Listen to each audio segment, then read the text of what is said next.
നമസ്കാരം. ഇന്ന് 2013 ഡിസംബർ 11 ബുധനാഴ്ച, 1189 വൃശ്ചിക മാസം 26 ഉത്രട്ടാതി നക്ഷത്രം 18:53 വരെയുണ്ട്. പകൽ 2:09 വരെ. അതിനുശേഷം രേവതിയാണ്. ഉത്രട്ടാതിയാണെങ്കിലും രേവതിയാണെങ്കിലും ശുഭകർമ്മങ്ങൾക്കെല്ലാം അഭികാമ്യമാണ്. നവമി തിഥി 2:37 വരെയുണ്ട്. അതിനുശേഷം ദശമിയുമാണ്.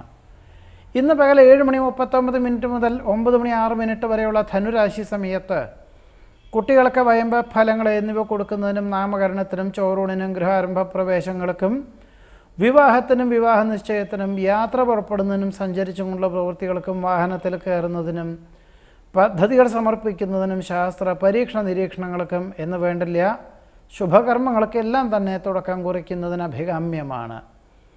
ഇന്ന് പകൽ 9:06 മുതൽ 11:02 വരെയുള്ള മകരം രാശി സമയത്ത് ജലാശ്രിത ജലോത്ഭവങ്ങളോട് ബന്ധപ്പെട്ടതായിട്ടുള്ള പ്രവൃത്തികൾക്കും യാത്ര പുറപ്പെടുന്നതിനും വാഹനത്തിൽ കയറുന്നതിനും വിവാഹത്തിനും വിവാഹ നിശ്ചയത്തിനും വളരെ അനുയോജ്യമാണ്.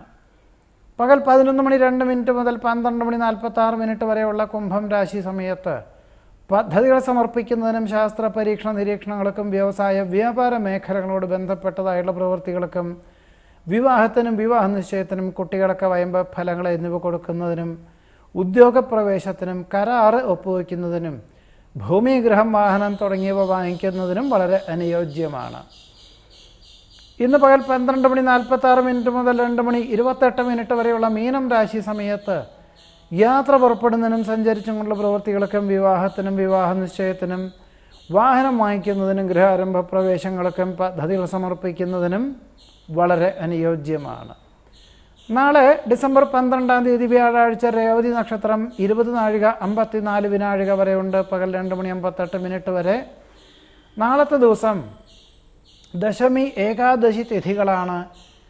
ഇന്ന് പറഞ്ഞ രാശികളിലൊക്കെ തന്നെ നാളത്തെ ദിവസവും പ്രായണ ഇന്ന് പറഞ്ഞ ശുഭകർമ്മങ്ങൾക്കെല്ലാം തന്നെ വളരെ അനുയോജ്യമാണ്.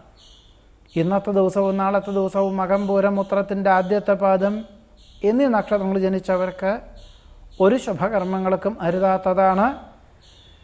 ഇന്നത്തെ ദിവസം തെക്കു പടിഞ്ഞാറ് ദിക്കിലേക്കും നാളത്തെ ദിവസം തെക്കു ദിക്കിലേക്കും ആദ്യമായി ഏതൊരു ശുഭകർമ്മങ്ങൾക്ക് യാത്ര പുറപ്പെടുന്നു ആയതും ഒഴിവാക്കേണ്ടതുമാണ്. ഇതാണ് ഇന്നത്തെ നല്ല നേരത്തെ പറ്റി പറയുവാനുള്ളത്. നമസ്കാരം.